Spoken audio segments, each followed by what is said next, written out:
best to let the unreasonable opposition speak, because they manifest themselves as unreasonable, and then everyone can see it.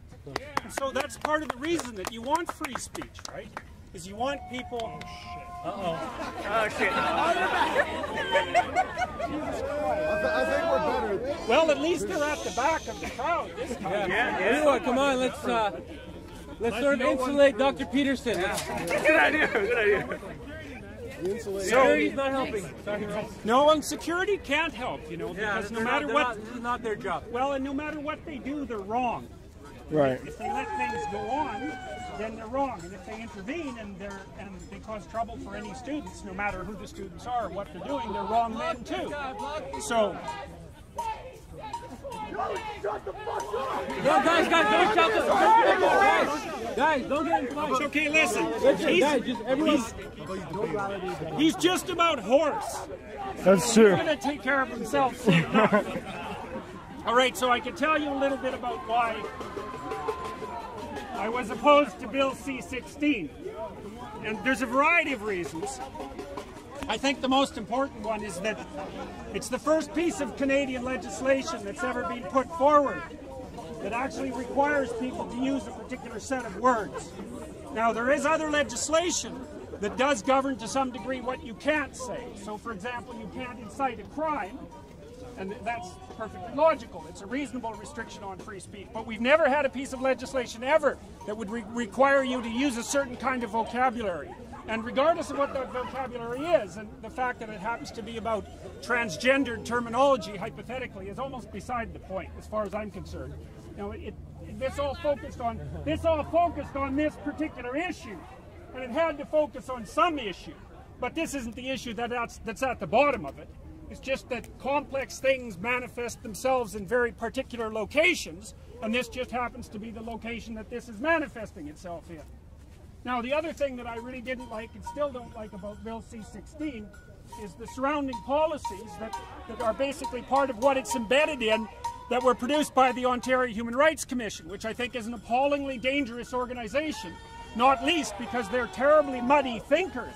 Amen. And so, one of the things that's happened that I think is reprehensible from a psychological perspective is that in Ontario and soon likely in Canada, we're going to write into law an idea of identity that's just radically insufficient. So let me give you some examples. So the way that Bill C-16 is currently formulated, if you take into account the surrounding policy documents, there's a proposition embedded in the law, and that is that biological sex, gender identity, gender expression, and sexual preference vary independently.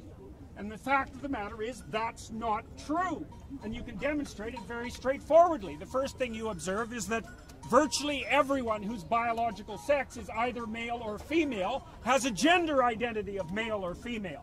In fact, the people who don't fit into that category, they exist, there's no doubt about that, but they're a very small minority. Yep. And the reason I'm pointing out that they're a small minority is because it makes the claim that those things vary independently false. Right. And then you note, too, that most of the people who have a binary biological sex and a binary gender identity also present themselves in a manner that's the same as their gender identity and their biological sex. And so that's another indication of the non-independence of the three layers of purported identity. And finally, you can see too that the vast majority of people, for example, men who are biologically male, who present themselves as male, or who identify as male, who present themselves as male, are also heterosexual.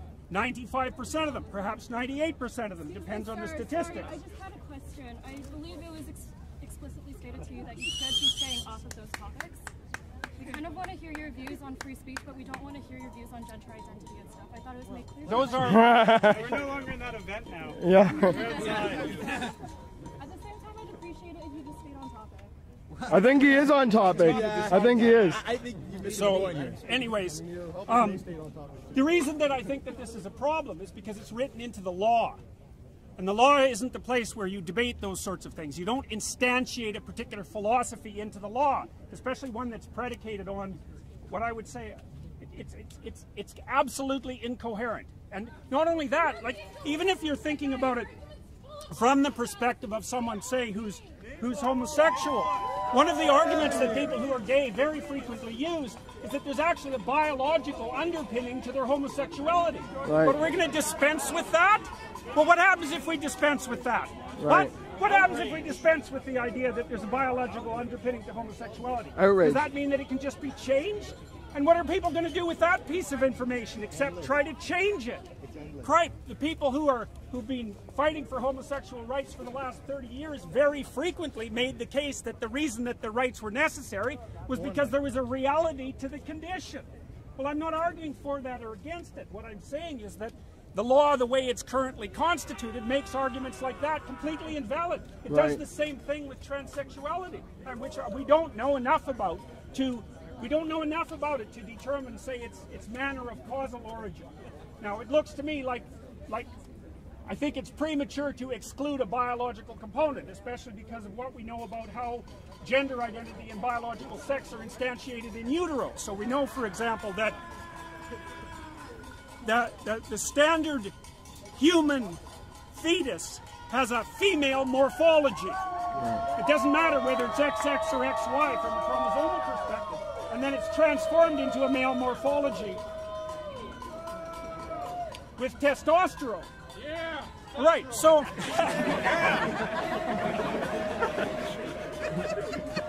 So the reason I'm telling you this is because... Save your breath, we got all night.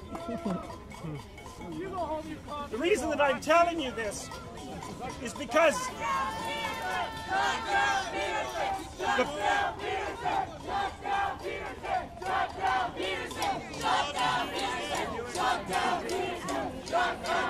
There's no reason whatsoever to presume that the laws that are being put in place to protect the people that these laws are supposed to protect will do anything that remotely resembles protecting them. Yeah. And as I mentioned when we were in the hall, when I talked to you about the letters that I've received from transsexual people, they're very terrified about all of this. Yep. Because the vast majority of them want to be as invisible as everyone else wants to be.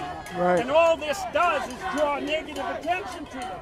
They're also not very happy about the fact that they're being represented noisily by people who have absolutely no right to speak for them. So, one of the things we really have to get over, and in a serious way, is the idea that just because you're talking to someone black or white or transsexual or homosexual, that you're speaking to a member of a homogenous tribe, and that the opinion that they happen to have is the opinion that all those who are like them share. There's nothing that's more racist than that assumption, right? Yep. Because it means that you know a damn thing about you except the most boring part of your identity, and I can predict everything that you are and everything that you think. Well, that's a terrible thing to believe, and it's also patently untrue. You know, there's no reason to assume that any group of people who don't fit into tradition of society for some way are any more homogenous in their general makeup and their political views than any other group. In fact, all the evidence suggests precisely the contrary. And it's another thing I really don't like about identity politics, because it's really predicated on the idea that the only thing that's important about you is what's most obvious when they first look at you. And that's an appalling proposition.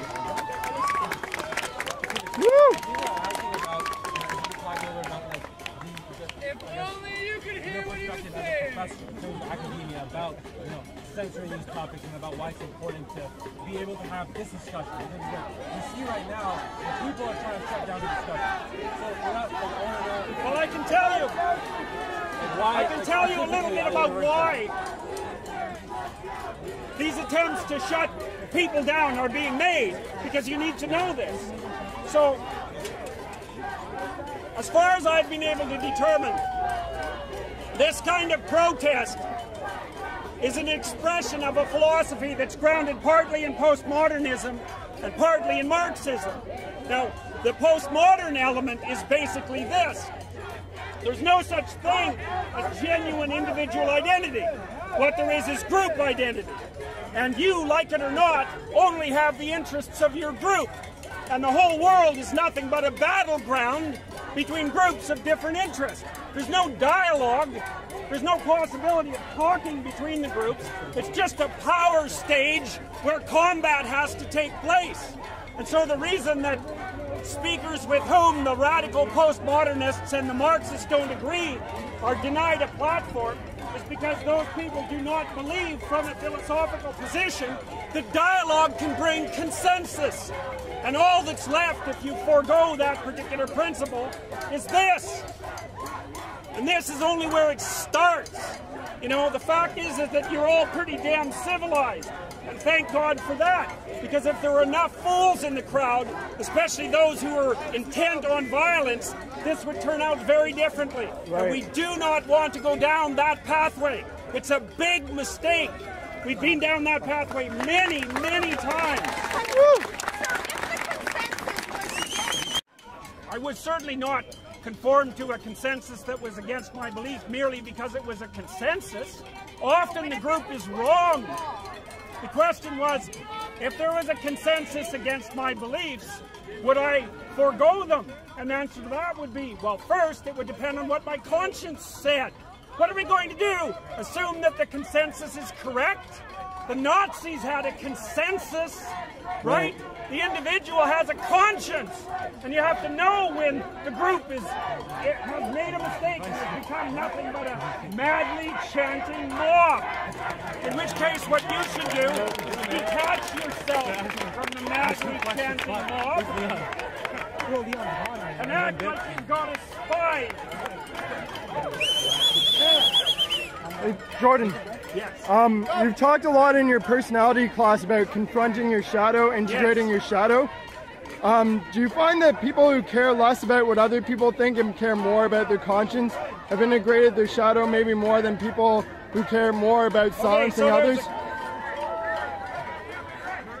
Can you hear me at all, you guys? Yeah. Okay, so there was a question. The question was, stemming from my personality class,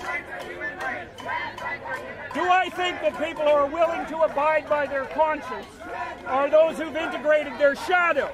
And I would say yes, because you have to be a bit of a monster to stand up to the crowd, right? If you're too concerned whether or not people like you, and if you're too avoidant of conflict, then you're going to cave at the first sign of pressure. And you don't want to do that, because if you let people stop you from moving forward, you just end up being someone who's stopped. And if you're someone who's stopped, you've got no life in you. And that's no good. So you have to get tough, but you have to get tough in a way that's controlled, right? It has to be controlled, because otherwise you're the puppet of your worst impulses. And that's a terrible thing to be. It's a Pinocchio. Other questions? So when you've said that if we had called the police and had them removed, would that have been a failure on our part? The question was, had we called the police and had them removed, would have that been a failure? And I think the answer to that is, there's no point in it, right? There's no reason to assume that this is a bad thing. It's noisy and it's annoying, but that's fine. You got to let things, you got to follow what you believe to be true, right? And don't worry about it, and then let things happen and see what happens, because it's perfectly possible that if you're trying to do the right thing, and you're trying to speak properly, that whatever happens around you is a partial consequence of that, and that it's a good thing. So we'll see. We'll have weeks after this event to analyze its consequences, and so far, all of those of you that are there to listen to me talk, you're peaceful and reasonable, and you got a chance to show that to hundreds of thousands of people. So good. This is a good thing, not a bad thing. How do we get these people to understand the dialogue? How do we get these people to understand that dialogue leads to consensus? You cannot make people who don't listen. You can't. They have to decide to listen on their own. But you do that by listening. You show them. You engage in dialogue yourself and consensus among you. You lead by example, because there's no getting through this. It's an ideological wall. And the harder you push against it, the larger it'll become. Don't worry about it. But don't get pushed around, and don't let people indoctrinate you.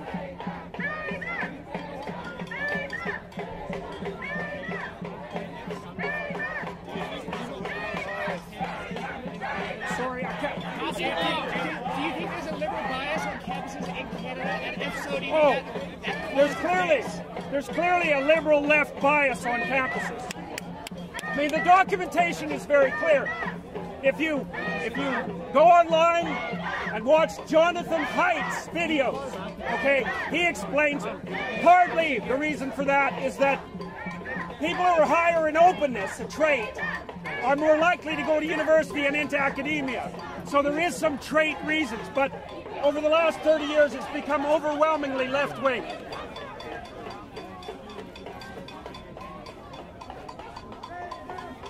Major clubs. You know, you're not under the control of the professors at university. You're here to educate yourself. And some professors will help, and others will get in the way. But sometimes they can educate you by getting in the way. Right. So you have an identity as a university student. You've got 4 years to turn yourself into an educated person. And the resources are here. And so it doesn't matter whether they're helping or hindering you. It matters what you decide to do.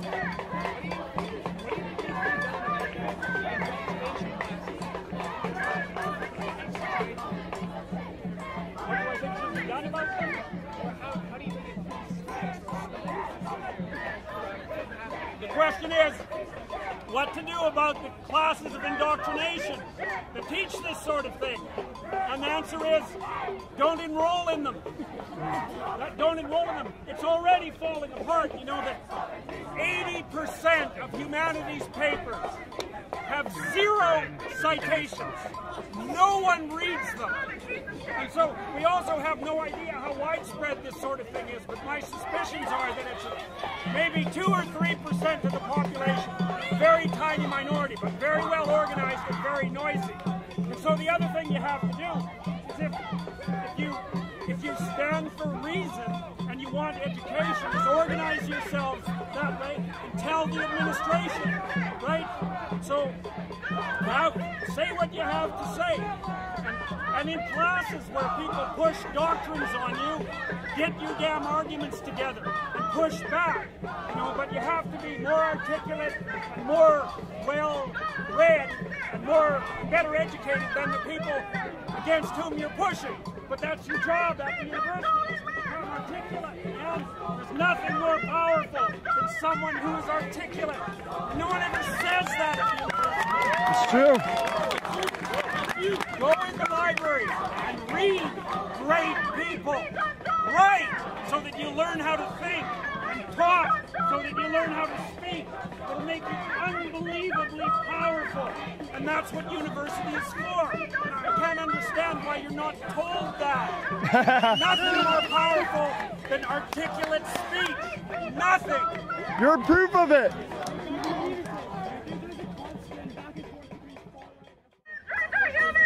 Okay, so the question is, I've made the point that it's a good idea to let your conscience guide you. And the question is, what happens if your conscience guides you in a bad direction? And that can happen. I would say, look, if you want to rely on your conscience, and you want to rely on the sense of meaning that guides you, you have to make sure that you don't tell lies and muddy yourself up with deceit, because you pathologize your being and then it can't speak to you properly. So if you want to use an internal guidepost to orient yourself through life, you have to be honest, because otherwise you're going to follow something that's sick, and that's a terrible mistake. So the reason that you don't lie isn't because there's a rule against it. The reason that you don't lie is because you'll make yourself pathological if you do. And then you won't be able to trust yourself. And if you can't trust yourself, well then you can have your political party and trust that, or you can have nothing. And and neither of those things are reasonable replacements. Look, guys. Do you want to speak over here? We can should form a wall. stop. Okay, it went really well.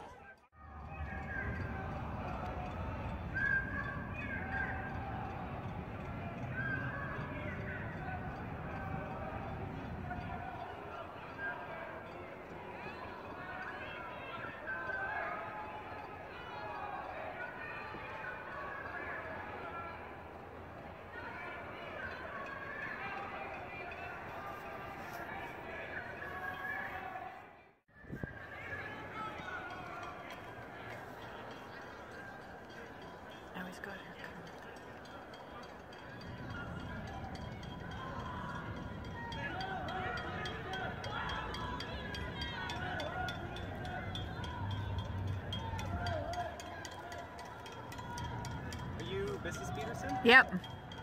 I figured I want to get a chance to talk to your husband. I don't want my voice to cut into your video. And big fan. yeah, are you a big fan? Oh, they surrounded him again. Oh, there he is. I don't think I'm going to get a chance to talk to him. So I would think you you say did for a all Mac right. student,